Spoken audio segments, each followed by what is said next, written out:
Venimos estudiando detallada y cuidadosamente el tema de la fiesta o costumbre popular llamada Navidad. Como ustedes han notado, este expositor que les habla no está en contra de dicha tradición, porque comprende que ella, si se hace fuera de la iglesia a manera individual, no afecta la salvación. Y esto concluyo gracias a las enseñanzas que transmitió el apóstol Pablo en la carta a los romanos, cuando dijo, el que hace caso del día, para el Señor lo hace, y el que no, para el Señor no lo hace. También vimos la carta a los Corintios donde dijo, las viandas no nos hacen más aceptos ante Dios, ni porque comamos seremos más, ni porque no comamos seremos menos. Por supuesto, este principio aplica a los asuntos de los días, ya que ambos son temas de opinión. En esta lección, mis hermanos, abordaremos dos puntos importantes que suelen ser usados como argumentos para condenar a los que en su libertad cristiana participan de las costumbres de diciembre. El primer punto dependerá de lo que aprendamos de la historia, ya que muchos andan con sus enseñanzas distorsionando la historia correcta y genuina. Y como verdaderos hijos de Dios y que amamos la verdad, nosotros por un sesgo no podemos distorsionar una historia para entonces acomodar una enseñanza a nuestras pretensiones. Eso no es obrar de manera correcta, sana y justa. Hoy veremos la historia del árbol de Navidad y la historia del personaje típico, popular, Santa Claus o Papá Noel, pero sin distorsiones, sin los dogmatismos que los sectarios suelen darle, sin los prejuicios que muchos suelen injertarle.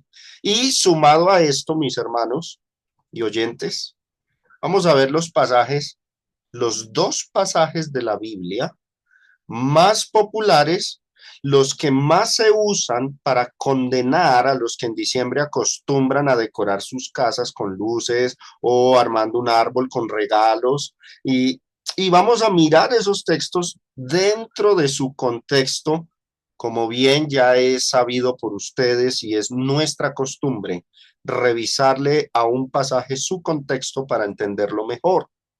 Y los vamos a comparar, como también es nuestra costumbre ya, con otras traducciones de la Biblia. Con esta lección vamos a dar cierre al tema de la Navidad, pero vamos a dar apertura en la próxima lección, lo que yo llamo un apéndice a este tema. Vamos a discutir en esa próxima lección el significado del término idolatría. Así que alisten sus notas, sus apuntes y estén atentos también a la importantísima lección que vendrá en la próxima clase del viernes. Entonces, nuestro tema es este, el cristiano y la Navidad, ya es la cuarta parte. Hemos, de hecho, aplicándole a esta temática todo lo que hemos aprendido de Romanos 14, Primera de Corintios 8 y Primera de Corintios capítulo 9. Ahora, hoy vamos a hablar de esta cuestión que también es interesante hacerla ver, hacerla notar, el origen del árbol de Navidad. Bueno, parece o sonara como innecesario, pero la verdad hay tanta distorsión, tanto comentario, tanta cosa que se afirma aún desde los púlpitos, que veo la necesidad de investigar este asunto y tratar de ser lo más justo posible con este tema. Muchos para censurar a personas que acostumbran porque les gusta, les parece que se ve bonita su casa, la decoran armando un árbol, colocando luces y llevando regalos, bueno, los adornos que por moda se hacen en diciembre, entonces algunos enseñan que eso es idolatría. Por eso La próxima lección será enfocada en el asunto de la idolatría. Pero muchos dicen que el que arma un árbol es idólatra.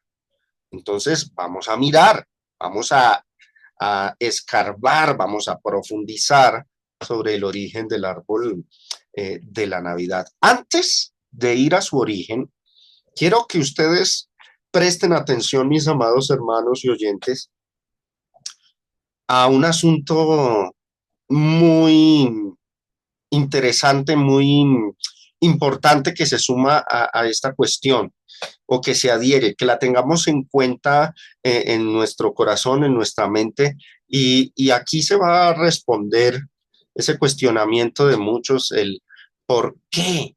¿Por qué sucede que entre una iglesia y otra, aún en las de Cristo, se discrepan la interpretación sobre estos asuntos? ¿Por qué otros predicadores, maestros dicen otras cosas? ¿Qué es lo que pasa? ¿No deberíamos enseñar lo mismo sobre el asunto? Bueno, esto tiene un trasfondo que va con la historia. Vamos a hablar de la historia más reciente, el protestantismo en Colombia. Muchos desconocen esto y pues desconocer la historia también trae esas confusiones y el no encontrarle respuesta a la situación de divisiones y de diferencias doctrinales que hay hoy día entre la hermandad. En Latinoamérica y en especial en nuestro país, Colombia, nos vamos a centrar en lo que ha sucedido en nuestro país, pero ha sido algo típico y común en toda Latinoamérica. Muchas iglesias protestantes y también las iglesias de Cristo han sido en gran manera influenciadas por el pensamiento pentecostal y evangélico. Y hermanos, es una realidad. Hay varios factores o fenómenos que en lo personal yo he notado que ha sido causante de que este fenómeno suceda. Y es que muchos ingresaron a las iglesias de Cristo cuando antes venían de un movimiento evangélico o del pentecostalismo radical y sus ideas, sus doctrinas quedaron arraigadas en sus mentes. Luego sucedió que muchas de esas personas, especialmente varones, empezaron a participar desde los púlpitos con esas ideas del protestantismo, del pentecostalismo, todavía arraigadas en su mente y en su corazón. Y eso ha desembocado en muchas enseñanzas distorsionadas, erróneas. Los movimientos protestantes en Colombia. Observen brevemente esta reseña histórica. En 1856 comenzaron a llegar a Colombia lo que llaman misioneros y eran presbiterianos y bautistas. Empezaron a llegar, según he leído de esta historia, a la isla de San Andrés. Ahora, ya en 1932 se empezaron a establecer estas denominaciones llamadas asambleas de Dios. Ellos son un movimiento que promueve una doctrina pentecostal trinitaria. Pentecostalismo, cuando hablamos de pentecostalismo, nos referimos a todo este movimiento que enseña cuestiones de avivamientos, de euforia en los cultos, de que creen que hay revelaciones y profecías actualmente, en fin, todo eso se puede eh, calificar como pentecostalismo. Ahora observen, en 1937 viene la Iglesia Pentecostal Unida. Ellos no son trinitarios, sino unicitarios. Los menciono porque han sido uno de los grupos protestantes que más influencia han ejercido en nuestro país desde 1937. Para esas fechas todavía no habían arribado las iglesias de Cristo en nuestro país. Entonces ustedes podrán comprender cómo fue que tomaron delantera estos movimientos religiosos y sus doctrinas y manera de pensar fueron influenciando en nuestra sociedad fuera de la religión mayoritaria en nuestro país, que era o es aún el catolicismo de Roma. En 1950 comienzan a ingresar más movimientos evangélicos, más movimientos protestantes. Empezamos a ver adventistas, testigos de Jehová y entre estos, las iglesias de Cristo se empiezan a consolidar a partir de esas fechas. Ahora, ¿cómo eran las doctrinas o enseñanzas de ellos? Mayormente subjetivas. Estos movimientos tenían una nula exégesis o hermenéutica bíblica. Aún hoy día tienen muy nula o una carencia en su teología, en su enseñanza.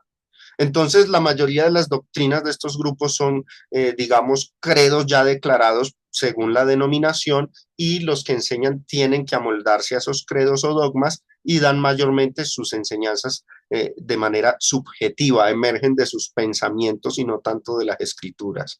Además, sumémosle también que en ese periodo de tiempo del que les estoy hablando de nuestro país, había mucho analfabetismo e ignorancia. Era común ver, y soy testigo de ello, era común ver a, a personas que no tuvieron buen estudio, que difícilmente sabían leer, tomarse un púlpito y volverse en pastores de estas denominaciones. De hecho, hoy día todavía algunos de los líderes de estos movimientos son personas que leen mal, que no tienen una formación, una educación como adecuada para poderse acercar a las escrituras y decir que las van a leer de una forma correcta. Además, súmele la creencia de que tienen profecías y visiones, es decir, la Biblia no es la última autoridad de Dios sobre ellos, sino que ellos creen que Dios todavía les habla a través de profecías y nuevas visiones, y estas se convierten también en autoridad para sus movimientos, grupos o iglesias. Y adicionalmente sumémosle este factor, el fanatismo, la euforia que los domina y el celo sin ciencia que prevalece. Doctrinas que no están en la Biblia, pero que las enseñan y las defienden con ímpetu, con mucho fanatismo, con mucho sesgo, condenando a los que no compaginen con sus ideas. Este ha sido el fenómeno religioso en nuestro país. Ahora, hablemos de nosotros. Si vamos a ser críticos, hablemos de nosotros también. Después de esa fecha de 1950, lastimosamente, nuestros expositores, nuestros hermanos que predicaban y cristianos en general, estaban sin recursos para un estudio exhaustivo de la Biblia. Esto ha sido una cuestión que ha afectado bastante a nuestra comunidad de hermanos, de creyentes, a las iglesias. Los cristianos estaban sin recursos, sin acceso a material para tener o desarrollar un estudio exhaustivo de la Biblia. Entonces, la limitación era notoria, limitados a simplemente seguir y creer sin cuestionar lo que se dijera desde los púlpitos. Claro que tenemos el texto de Hechos capítulo 17 que dice que los de Berea eran nobles y examinaban las escrituras. Pero ¿qué más se podía hacer? Simplemente escuchar al expositor y luego llegar a la casa y leer lo que él dijo, los apuntes que tomamos de él y nada más. ¿Cómo cuestionar, cómo indagar si de verdad dijo la verdad o no? Solo contábamos con una traducción de la Biblia, la Reina Valera de 1960. Ahora, algunos que se preparaban para dar enseñanzas, lo que se recibía eran cartillas, material con sermones, estudios y comentarios, pero limitados, limitados. Entonces, hermanos, no había un desarrollo de un estudio avanzado, no se tenía acceso a material avanzado como por ejemplo un interlineal del texto griego. Era muy difícil conseguir un léxico de los idiomas originales de la Biblia, del hebreo, del griego. ¿Qué decir, por ejemplo, de hoy día tenemos fácil acceso a este diccionario de figuras de dicción que nos enseñan todas las figuras de lenguaje de la Biblia? Era difícil conseguir este material y muchos otros materiales y obras escritas a las que hoy día tenemos facilidad de acceder. Bueno, en ese periodo de tiempo era muy difícil. Esto era prácticamente imposible de conseguir. No había la forma, no había la manera. Entonces, la limitación era notoria. Ahora, en la década de 1990, es que en Colombia, mis hermanos, y después de esa reforma a la Constitución donde se aprueba la libertad de cultos, en la década de 1990, es que empieza el apogeo de las librerías y editoriales cristianas. Pero en ese entonces el material era muy costoso. Comprar un diccionario, un interlineal, era muy costoso y era difícil de acceder a ellos. Y había pocas librerías y editoriales cristianas que trajesen ese material para el estudio. Luego, gracias a Dios, bueno, llega la década del año 2000 al 2010 y empieza el apogeo del Internet y se abre paso a material de más erudición, lastimosamente material que estaba en inglés o en alemán. Entonces, a los que queríamos estudiar nos tocaba hacer un trabajo doble o triple y era tomar ese material, descargarlo y empezar a traducirlo al español y después de traducirlo, ponernos a estudiar ese material. Pero ya había una gran ventaja, había más facilidad de acceso a temas, a estudios en este periodo de tiempo gracias al Internet. En la década del 2010 en adelante, ya tenemos fácil acceso a bibliotecas digitales. Ya tú puedes comprar los libros en formato digital, en PDF, por Amazon o por otras plataformas o por otros sitios web. Compras el libro, te llega a tu casa y te llega, lo puedes comprar a un precio más asequible que antes no se ponía.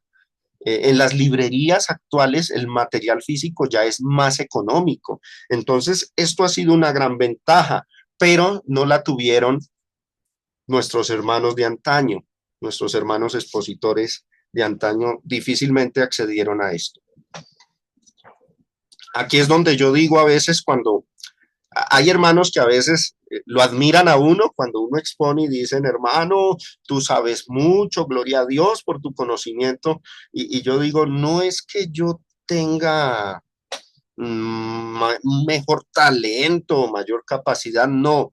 Yo he sido bendecido es de haberme formado en una época en donde he tenido fácil acceso a esta información.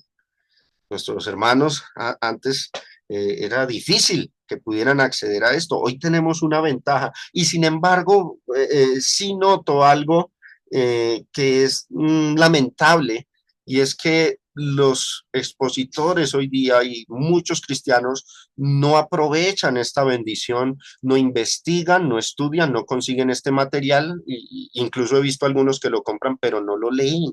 Entonces, esto afecta bastante la edificación del cuerpo de Cristo. Entonces, mis hermanos, nuestra sociedad estaba mayormente influenciada en Colombia por las creencias de los católicos y en el ámbito protestante por evangélicos y pentecostales. Estos dos grupos hasta el son de hoy representan la masa mayor del protestantismo en nuestro país y no solo en nuestro país, sino también en toda América Latina. No es extraño entonces, y miren todo esto que les he dicho para esta conclusión, no es extraño que la mayoría, y por no decir todos los argumentos que se han formulado contra las costumbres de diciembre, de que el árbol es idolatría, etcétera, etcétera, son argumentos propios de estos grupos evangélicos y pentecostales. Muchos de nuestros hermanos expositores se formaron solo con cierto material y cuando llegó el apogeo del Internet, yo llegué a ver varios, incluso yo lo llegué a hacer, de meterme a sitios web de estas denominaciones y tratar de adaptar algunas de sus enseñanzas para exponerlas, porque no se podía acceder a otro tipo de material. Y esto ha sido un error, porque por ahí se infiltra el error, por ahí se mete la enseñanza falsa, la distorsión de las doctrinas. Entonces, yo en ese tiempo fui testigo de cómo varios sermones y enseñanzas que se dan desde los púlpitos se basaban no en el material que algunos hermanos nos enviaban de los Estados Unidos, sino en estos sitios web de iglesias evangélicas y pentecostales. Y entonces esta situación no tuvo freno y la mayoría de hermanos no contaban con material como interlineales de la Biblia, diccionarios de idiomas, libros de historia, etcétera, todo lo que yo les he ido compartiendo a ustedes a través de mis enseñanzas, sobre todo del seriado del domingo. Entonces, mis hermanos, hay iglesias estancadas con lo mismo. Hay grupos de hermanos, iglesias, he observado, que se han mantenido siempre 30, 40 años en lo que llaman sana doctrina, pero se han dedicado esos años es a dar las mismas lecciones, las mismas cartillas, los mismos sermones de siempre y no avanzan. Hay iglesias estancadas, no hay alimento sólido, no se les enseña a los hermanos a interpretar, cómo investigar un asunto profundo de la Biblia y todo es lo mismo. Entonces hay un gran déficit de crecimiento y estudio profundo de la Biblia en los creyentes actualmente. Y para no extenderme más en este asunto, por más de 50 años e incluso hasta el son de hoy, muchos hermanos están siendo influenciados por doctrinas evangélicas y pentecostales sobre muchos temas y asuntos incluyendo este tema de los asuntos de opinión y particularmente el que aborda ahora nuestra clase, el de la Navidad. Merece resaltarse algo curioso que yo quiero que ustedes lo noten. En los Estados Unidos, las iglesias de los Estados Unidos no sufren tanto este problema sobre el tema de la Navidad como sucede en las iglesias de Latinoamérica. Ustedes pueden ver por redes sociales, hermanos norteamericanos, que se toman fotos con sus casas decoradas, con luces navideñas, con árboles, con regalos, y se ponen hasta el gorro y no tienen lío, se toman fotos y no hay problema. Pero en Latinoamérica eso se ve escandaloso. Los hermanos en Estados Unidos decoran sus casas, celebran otros días aparte, como el de Acción de Gracias, y no le ven problema a tener esas costumbres, dado que tienen en cierto grado una mejor formación doctrinal, no porque ser norteamericano te dé más capacidad intelectual, no, sino es que han tenido la ventaja de que el material de estudio avanzado ha estado en inglés. Se ha traducido de los idiomas bíblicos al inglés primeramente. Los léxicos, interlineales, diccionarios, libros de historia han sido primeramente traducidos al inglés y años después vienen a traducirse al español y por eso nuestro, digamos, atraso en conocer estas cosas. Entonces, la problemática que tenemos actualmente es de mucha influencia denominacional y sectaria en varias iglesias de Cristo y de paso de mucha desinformación, de mucha distorsión de la historia. Lastimosamente, cuando aparece algún expositor que busca, que ama y anhela enseñar la verdad de estos temas, de estos asuntos, y cuando se trata de ponerlos en orden, de corregirlos acorde a la verdad de las cosas, entonces es señalado de falso maestro o hereje por no mantener la corriente ya establecida en el pensamiento influenciado por los evangélicos o pentecostales, que ya lastimosamente está impregnado en la mente de muchos. Ahora sí, hablemos de este asunto, el árbol de Navidad. Cito de la página Wikipedia la historia. Ustedes pueden buscar ahí en internet, en sus dispositivos, por Wikipedia, el árbol de Navidad y leer la historia. Aquí la transmito en pantalla. El árbol de Navidad o árbol navideño es un elemento decorativo típico de la fiesta de Navidad. Tradicionalmente suele emplearse una conífera de hoja perenne, destacando entre ellas las especies de abeto o también los árboles de pino. En la actualidad está muy popularizado el uso de árboles artificiales, de plástico y otros materiales sintéticos. Se decora con adornos como esferas de colores de cristal u otro material menos frágil, luces, estrellas, campanas, lazos, espumillones, guirnaldas y otras decoraciones. Sigo leyendo. Cuando los primeros cristianos, aquí ya esta página nos empieza a arrojar datos de historia. Cuando los primeros cristianos llegaron al norte de Europa, descubrieron que sus habitantes celebraban el nacimiento de Frey, dios del sol y la fertilidad, adornando un árbol no perenne en la fecha próxima a la Navidad cristiana de la actualidad.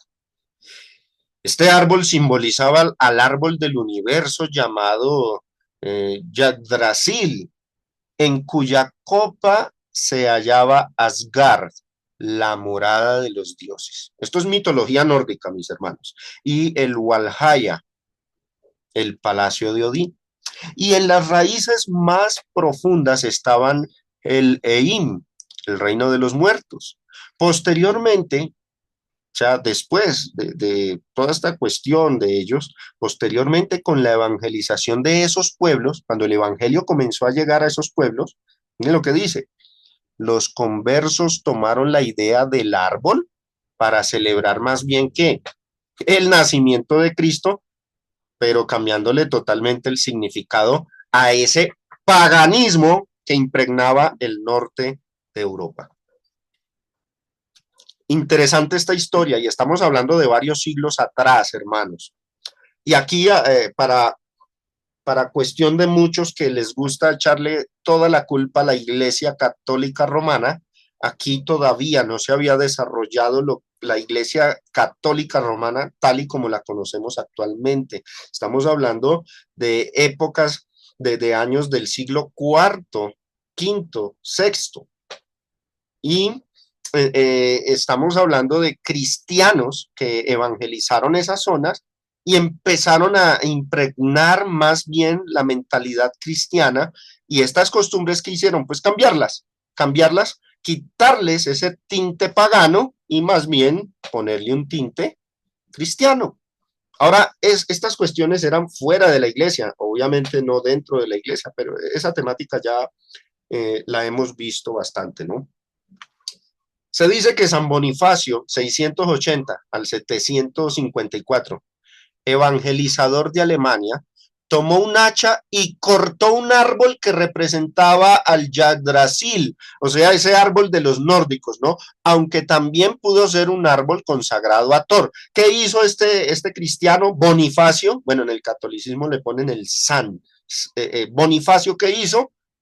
Tomó un hacha, cortó ese árbol y en su lugar plantó un pino que por ser perenne simbolizó el amor de Dios y lo adornó con manzanas y velas.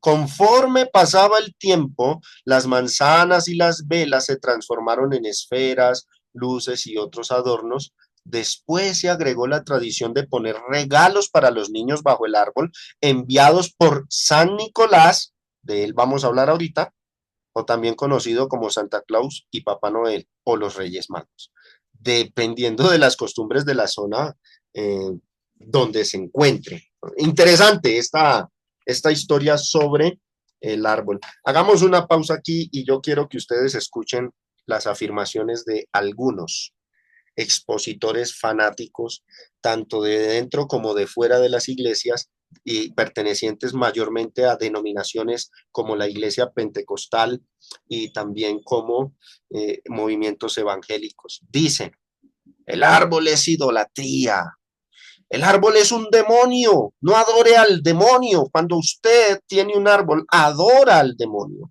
y peca por idólatra. Bueno, esas son las afirmaciones de estos grupos y de muchos. Y ese tipo de pensamiento se ha impregnado en hermanos en Cristo. Pero aquí estamos viendo la historia real del origen del árbol de Navidad. Sigamos leyendo.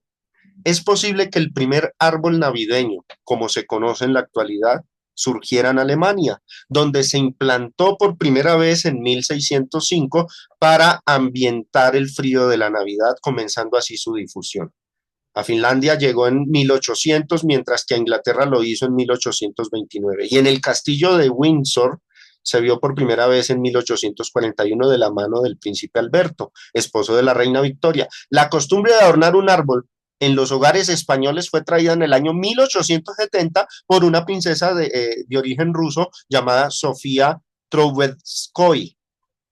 Ahora, miren, la tradición de adornar el árbol navideño parece que se inició en Alemania y Escandinavia en los siglos sexto y séptimo, extendiéndose posteriormente a otros países europeos. Para su decoración se emplea en la actualidad una gran diversidad de objetos y elementos, siendo los más tradicionales la estrella, colocada generalmente en la punta del árbol, representa la fe que debe guiar la vida del cristiano, recordando a la estrella de Belén. Las esferas, al parecer en un principio San Bonifacio adornó el árbol con manzanas, representando con ellas las tentaciones. Hoy día se acostumbra a colocar bolas o esferas, en algunas regiones también llamadas bambalinas o chirimbolos, que simbolizan los dones de Dios a los hombres. Lazos. Siempre se ha pensado que los lazos representan la unión de las familias y personas queridas alrededor de dones que se desean dar y recibir. Y luces, en un principio velas, representan la luz de Cristo. Yo quiero que noten ustedes que esta es una cuestión de tradición, es una cuestión no eclesiástica y que todos estos adornos en su inicio, hoy día es desconocido esto, hoy ya ni se le presta atención a lo que signifiquen estos elementos, pero así comenzaron, dándole estos simbolismos o estas ideas de los, digamos, creyentes de antaño. Entonces, ustedes pueden notar que a pesar, hermanos, de que es una tradición o una costumbre fuera de la iglesia y fuera de la Biblia, no tiene tinte ahora, no tiene tinte pagano. Y no es, como muchos dicen, una cuestión del demonio y de la idolatría, como lo han querido satanizar. Estamos observando con toda honestidad la historia de la Navidad y del árbol y vemos que pues no tiene esas cuestiones obscuras con las que muchos quieren satanizar este asunto. Pasemos a hablar de este personaje, la historia de Santa Claus o Papá Noel. Recuerdo que una vez un predicador pentecostal dijo en su culto, Papá Noel o Santa Claus, como se llama, es un demonio que acecha a los niños, se viste de rojo como los demonios y se disfraza de un viejito tierno y cariñoso, pero Satanás mismo se disfraza como ángel de luz. Así que no adoren al diablo armando árboles y prendiendo luces en sus casas. Bueno, eso lo escuché de un pastor pentecostal, pero no ha sido algo ajeno al pensamiento de muchos creyentes que venían de esos grupos y que todavía siguen conservando ese tipo de enseñanzas en sus mentes y sus corazones y que lastimosamente desinforma a la comunidad y a las iglesias y a los hermanos. Hablemos del personaje original, se llamaba Nicolás de Bari, también conocido como San Nicolás de Mira o San Nicolás de Bari, en Occidente por el lugar donde fueron trasladados sus restos. Miren lo que fue este hombre, ningún demonio, miren lo que dice la historia. Fue un obispo que vivió en el siglo IV. O sea, porque algunos dicen era católico romano, no, cuando ni siquiera este grupo religioso, la Iglesia Católica de Roma, tal y como la conocemos hoy día, estaba desarrollada, formada en ese tiempo. Este hombre era un obispo de una iglesia cristiana, una iglesia de Cristo, de los primeros siglos. Fue un obispo que vivió en el siglo IV. Su reputación evolucionó entre los piadosos, como era habitual en los primeros santos cristianos, va a resaltar esto aquí, y su legendario hábito de hacer regalos en secreto dio origen al modelo tradicional de Santa Claus, o sea, San Nicolás, a través de Sinterklaas, fiesta de San Nicolás. Se sabe muy poco sobre la vida histórica de San Nicolás. Los escritos del propio Nicolás se han perdido y ningún cronista o historiador contemporáneo lo menciona. Esto no es sorprendente, ya que Nicolás vivió durante una época turbulenta de la historia romana. Nació en Patara en la región de Licia, actualmente dentro del territorio de Turquía, en una familia adinerada, y desde niño se destacó por su carácter piadoso y generoso. Sus padres eran fervorosos cristianos y lo educaron en la fe. Después de la muerte de sus padres, Nicolás heredó una gran fortuna que puso, miren lo que hizo, puso al servicio de los necesitados. Durante su época como obispo, y miren lo que dice la historia, y en su afán por erradicar los cultos paganos de ese entonces en Roma, ordenó demoler el templo de Artemisa en Mira, el templo más grande y famoso de Licia. Así como otros varios edificios paganos. O sea, el trabajo que hizo este hombre por la obra de Cristo fue grande y creo que difícil de comparar con lo que algunos hoy día pueden hacer. Luchó contra el paganismo. Miren lo que tuvo que experimentar este hombre. Por un decreto del emperador Licinio contra los cristianos fue encarcelado y su barba quemada, siendo liberado por el emperador Constantino. Y observen, participó en el concilio de Nicea, condenando las doctrinas de Arrio, quien se negaba a admitir el dogma de la divinidad de Cristo. Este hombre defendió la doctrina de la deidad de Cristo. Para combatir los errores, utilizaba una dulzura exquisita, logrando grandes y sinceras conversiones, a pesar de su discreto talento especulativo y orador que tanto gusta a los orientales.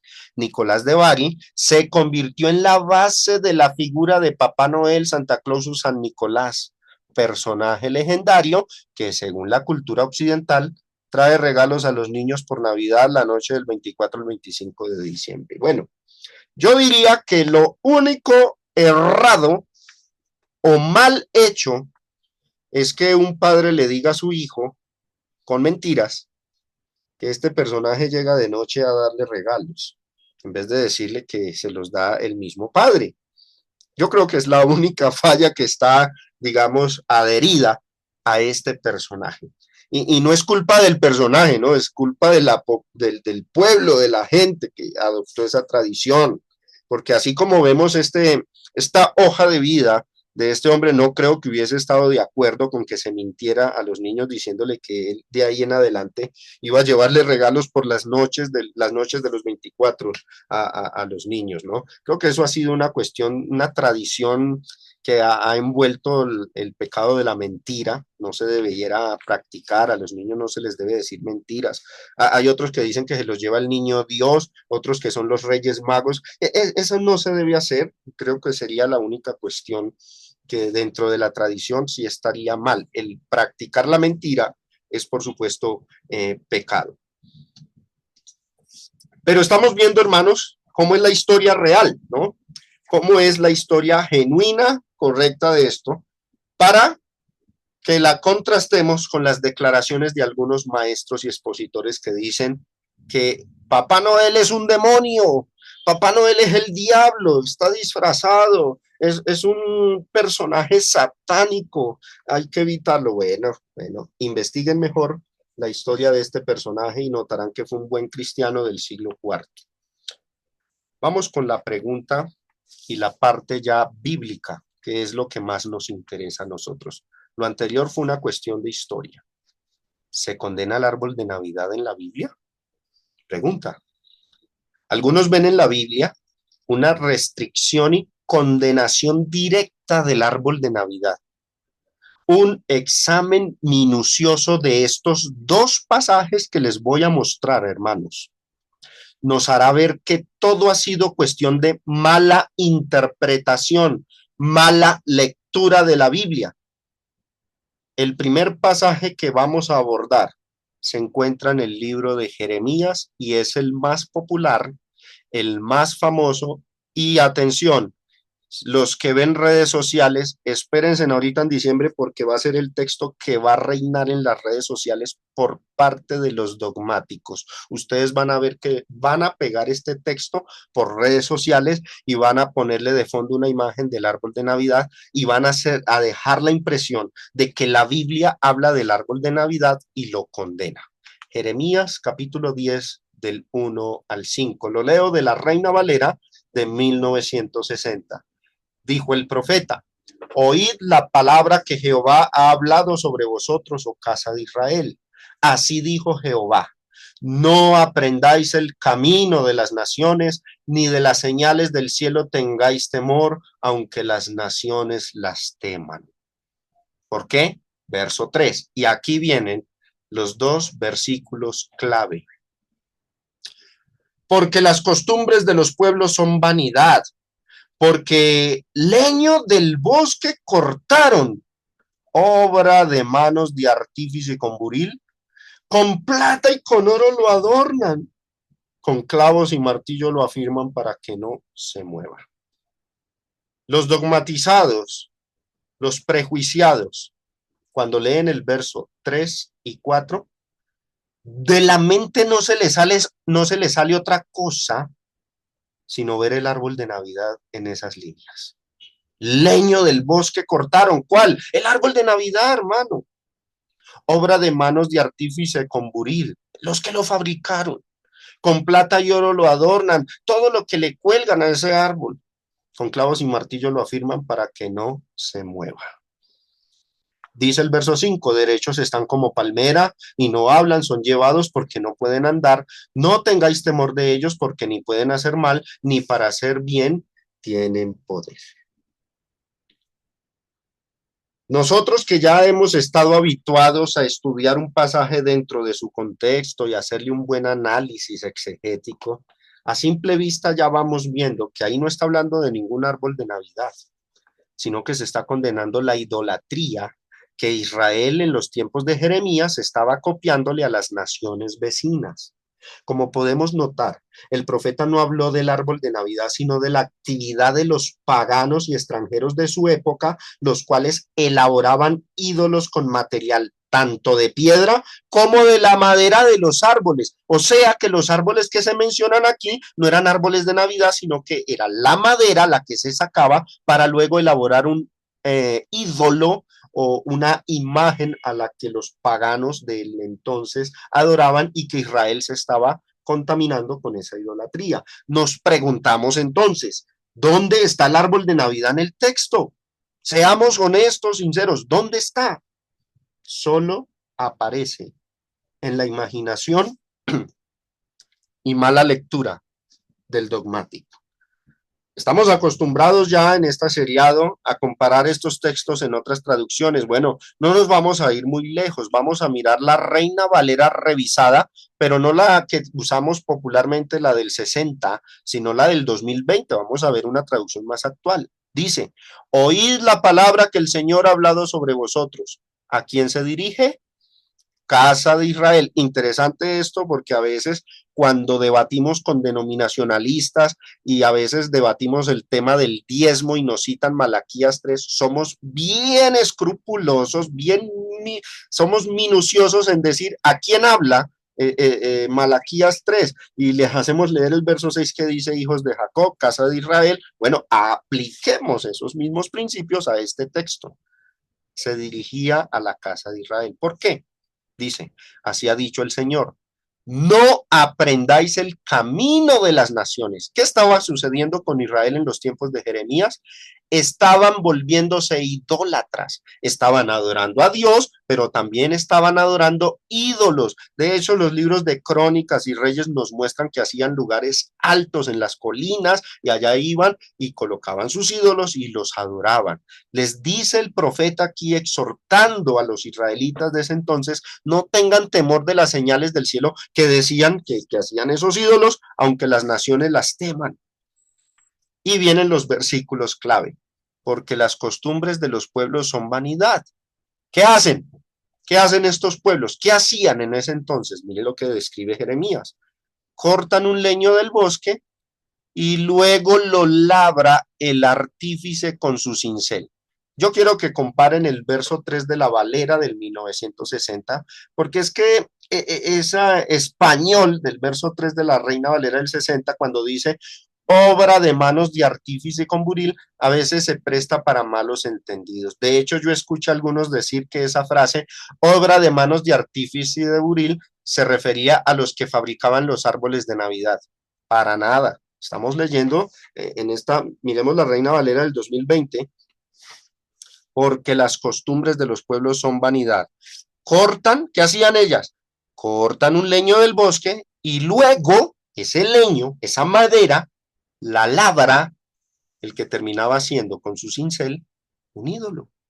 O sea, esta práctica no era que le colocaban los adornos y las luces que actualmente vemos de los árboles, ¿no? Y que no se usan con fines idolátricos, sino que era para elaborar un ídolo. Los ídolos de la época se hacían a base de piedra o con madera, eran los elementos que se usaban, o de metales también se hacían los ídolos. Mire lo que dice el 4: con plata y oro lo adornan, con clavos y martillo lo afirman para que no se mueva. Derechos están como una palmera, pero no hablan, son llevados porque no pueden andar. No tengáis temor de ellos, porque ni pueden hacer mal ni tienen poder para hacer bien. Aquí el profeta Jeremías no tiene en su mente el árbol de Navidad. ¿Saben qué es lo que él tenía en mente? Tenía en mente a Moloch, a Baal, a Astarot, a todas las divinidades paganas de las naciones vecinas de Israel, pero no tenía en mente ningún árbol de Navidad, ni estaba condenándolo en estas líneas. Otra versión de la Biblia, como para que nos consolidemos más en lo que dice realmente Jeremías 10, la Biblia de las Américas. Oíd la palabra que el Señor os habla, oh casa de Israel, así dice el Señor: el camino de las naciones no aprendáis, ni de las señales de los cielos os aterroricéis, aunque las naciones les tengan terror. Y vienen los versículos clave: porque las costumbres de los pueblos son vanidad, pues un leño del bosque es cortado, lo trabajan las manos de un artífice con la suela, con plata y oro lo adornan, con clavos y martillo lo aseguran para que no se mueva. ¿De qué hablan esas líneas?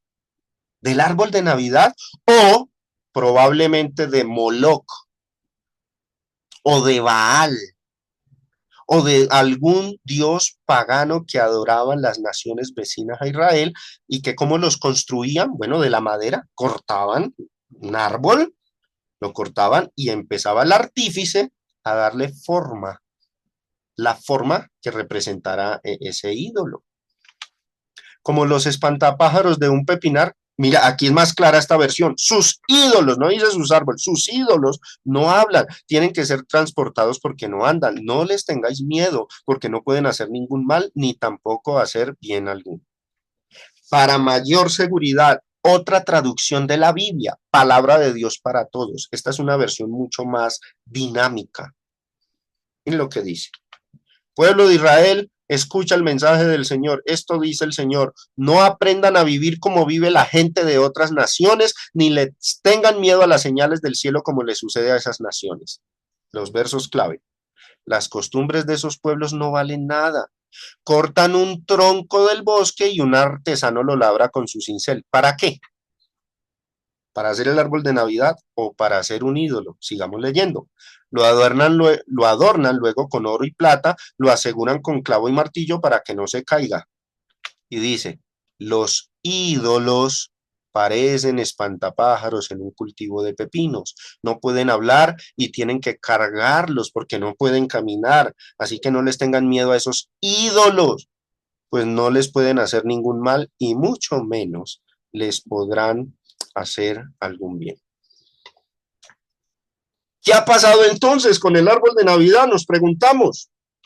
¿De dónde lo sacaron en Jeremías? Bueno, de la imaginación y mala lectura, mala interpretación y por dejarse contagiar, impregnar de las enseñanzas de los movimientos evangélicos y pentecostales que dicen que ese árbol es un demonio y que es obra del diablo, y desconocen su historia. El otro pasaje, creo que este quedó resuelto, ¿no? El otro pasaje Es Isaías capítulo 44 del 14 al 15. De hecho, no hay más textos. Ya he visto algunos que a veces leen los libros de Crónicas y Reyes, donde los israelitas apostataron y dice que se hacían debajo de árboles frondosos y entonces leen esos textos que dicen, miren dónde se hacían para adorar ídolos, debajo de árboles frondosos. Entonces ya, pues eso ya es llegar al extremo de uno decir que entonces ahí esos textos también condenen el árbol de Navidad, pero no han de faltar aquellos que utilicen esos textos. Yo me pregunto entonces qué harán con el Salmo primero que dice que bienaventurado el varón que no anduvo en camino de malo, sino que será como un árbol. ¿Será que ahí también verán el árbol de Navidad? Cuando alguien está prejuiciado, ve árboles de Navidad en cada pasaje de la Biblia que utilice la palabra árbol. Pero nosotros no somos así. Nosotros vamos con una mente disciplinada, objetiva, a mirar estos textos. Isaías 44, del 14 al 15, mire lo que dice. Corta cedros y toma ciprés y encina que crecen entre los árboles del bosque. Planta pino. Cuando leen pino, entonces, ay, este sí es el árbol de Navidad, Isaías lo dijo. Que se críe con la lluvia. De él se sirve luego el hombre para quemar y toma de ellos para calentarse. Enciende también el horno y cuece panes. Y dice, además, hace además un dios y lo adora. Fabrica un ídolo y se arrodilla delante de él. Creo que el texto es muy directo y sin embargo yo lo veo que para diciembre en las redes sociales los prejuiciados lo citan a menudo y le ponen de fondo al texto bíblico una imagen de un árbol de Navidad. Eso, hermanos, eso sí es torcer la Biblia. Eso sí es tergiversar un texto y acomodarlo para una idea que la Biblia no menciona, no enuncia.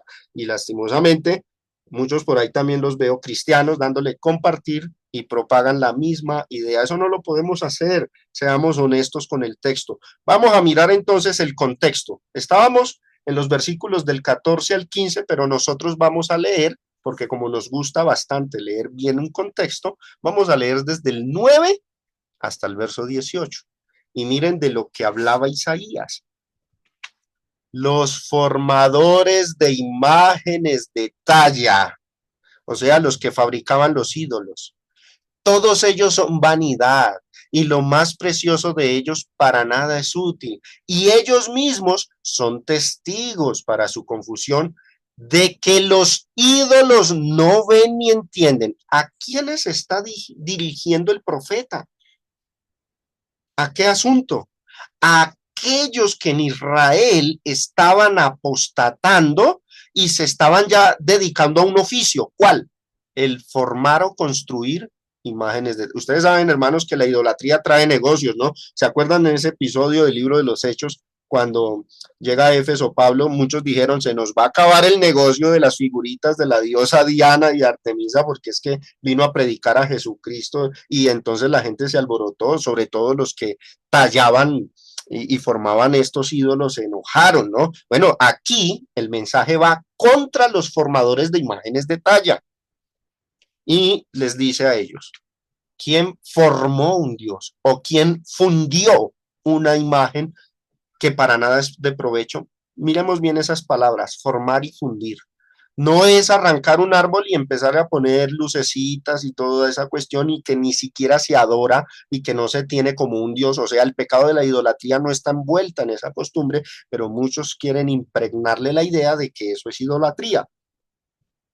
Verso 11. He aquí que todos los suyos serán avergonzados. ¿Por qué? ¿A quién se dirige?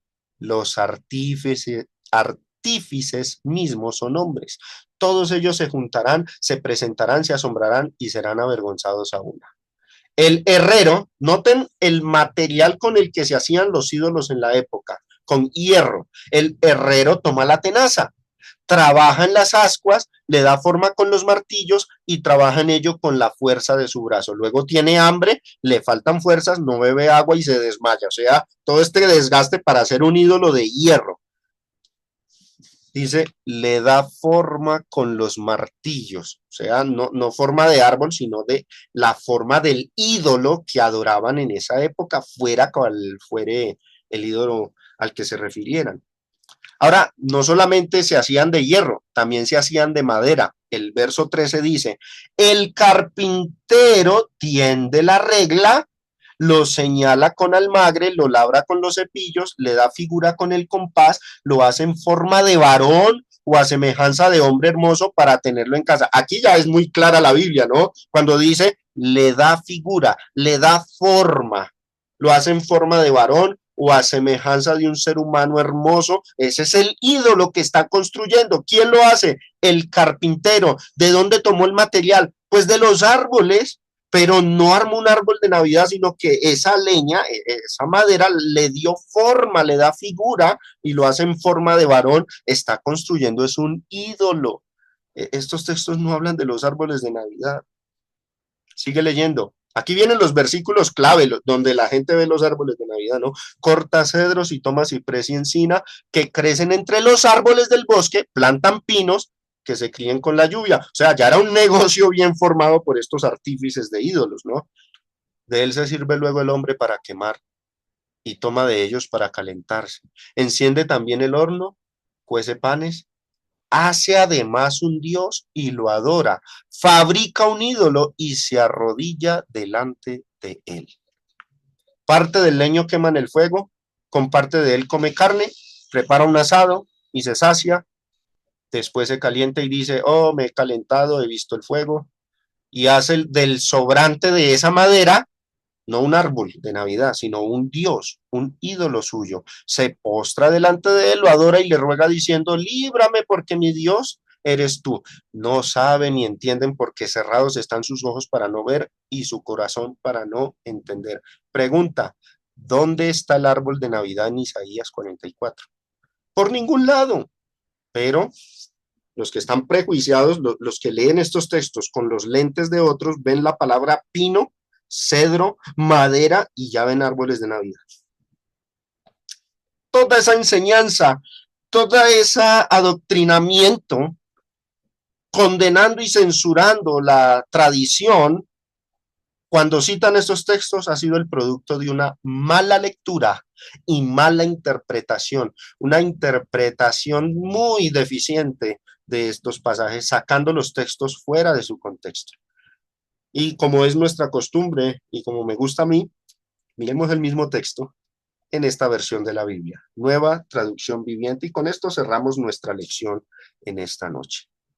Vamos a leerla y creo que nos va a quedar clara, y sin embargo yo animo a ustedes, mis hermanos que oyen, tomen otras traducciones de la Biblia y lean el mismo texto para que lo comprendan mejor. Dice, ¿qué necios son quienes? No los que fabrican árboles de Navidad, sino los que fabrican ídolos. Esos objetos tan apreciados en realidad no valen nada. Los que adoran ídolos no saben eso, así que todos terminan avergonzados. ¿Quién sino un tonto se haría su propio Dios un ídolo que no puede ayudarlo en nada? Los que rinden culto a ídolos caerán en la deshonra junto con todos esos artesanos. A esos es a los que reprende Isaías, simples humanos que se declaran capaces de fabricar un Dios. Tal vez unan sus fuerzas, pero estarán unidos en el terror y la vergüenza. El herrero se ubica frente a su fragua para hacer una herramienta afilada, martillándola y dándole forma con todas sus fuerzas. Su trabajo le da hambre y se siente débil, le da sed y se siente desmayar. Después, el tallador, o como dice la Reina Valera, el carpintero. El tallador mide un bloque de madera y sobre él traza un diseño. Trabaja con el cincel y el cepillo y lo talla formando una figura humana. Le da belleza humana y lo pone en un pequeño santuario. Noten de lo que estaba hablando Isaías. Era de la idolatría de la época. 14. Corta cedros, escoge cipreses y robles, planta pinos. Yo me pregunto, ¿será que al llegar aquí al verso 14, después de haber leído en esta versión todo este contexto, a alguno le quedará la idea cuando lea la palabra pinos de que ahí habla del árbol de Navidad? En el bosque para que la lluvia los alimente. Luego usa parte de la madera para hacer fuego y con esto se calienta y hornea su pan. Después, aunque parezca increíble, toma lo que queda y se hace un dios para rendirle culto, hace un ídolo y se inclina ante él. Quema parte del árbol para hacer la carne y para darse calor y dice, ah, qué bien se siente uno con este fuego. Luego toma lo que queda y hace su dios un ídolo tallado. Cae de rodillas ante el ídolo, le rinde culto y le reza, rescátame, le dice, tú eres mi Dios. Verso 18, cuánta estupidez y cuánta ignorancia. Tienen los ojos cerrados y no pueden ver, tienen la mente cerrada y no pueden pensar. ¿Y la exhortación para quién era? Para la persona que hizo el ídolo, nunca se detiene a reflexionar, vaya, es solo un pedazo de madera. Quemé la mitad para tener calor y la usé para cocer el pan y asar la carne. ¿Cómo es posible que lo que queda sea un Dios? ¿Acaso debo inclinarme y rendir culto a un ¿qué? Pedazo de madera, no a un árbol, un pedazo de madera y no como tal y como se cortó, sino ya tallado y labrado para formar el ídolo? El pobre iluso se alimenta de cenizas, confía en algo que no puede ayudarlo en absoluto. Sin embargo, no es capaz de preguntarse, ¿este ídolo que tengo en la mano no será una mentira? Noten, el mensaje de Isaías tenía como fin hacer caer en cuenta a su pueblo, al pueblo de Dios, de que la idolatría era pura ignorancia. Y así es como nosotros hoy día debemos usar estos pasajes. Estos textos no se pueden usar acomodándolos, cortándole su contexto e injertándole ideas contra algo por un simple dogmatismo y prejuicio. Así no se interpreta la escritura. ¿Dónde está el árbol de Navidad?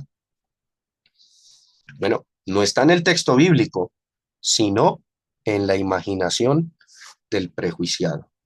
No está en la Biblia, está en la mente del dogmático.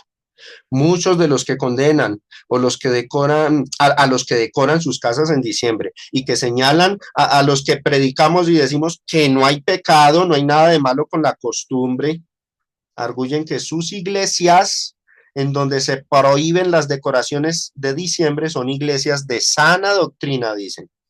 Y a la vez que las iglesias en donde se permiten estas costumbres, que son iglesias ya manchadas o iglesias apóstatas. Pero hermanos y oyentes, ahora que ustedes han visto todo el esquema doctrinal con el que censuran y han visto que ha sido el producto de una mala interpretación de los textos, todo por no leer correctamente, por no observar cuidadosamente el contexto, por extralimitarse a leer el pasaje en una sola traducción de la Biblia sin hacer la debida comparación con otras traducciones. Aquí nos preguntamos, ¿dónde queda eso de que los censuradores son de sana doctrina? Porque honestamente, este servidor que les habla no ve nada de sano en enseñar un pasaje cuyo sentido original ha sido tergiversado. Torcer un pasaje, cambiarle su sentido, darle otro significado, no tiene nada de sana doctrina. Cristianos o iglesias que hagan eso tergiversan el sentido original de un pasaje para censurar. Eso no es para nada una iglesia de sana doctrina. De hecho, no tienen autoridad moral para condenar a otros por malas interpretaciones, ya que ellos también cometen el mismo error.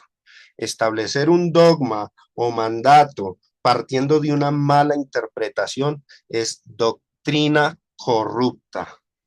En la siguiente lección abordaremos el tema de la idolatría para comprender correctamente qué cosas o prácticas de diciembre cobijarían dicho pecado y cuáles estarían fuera del pecado de la idolatría. Estén atentos a la próxima lección y gracias por prestar atención a esta lección que está adherida al tema de los asuntos de opinión.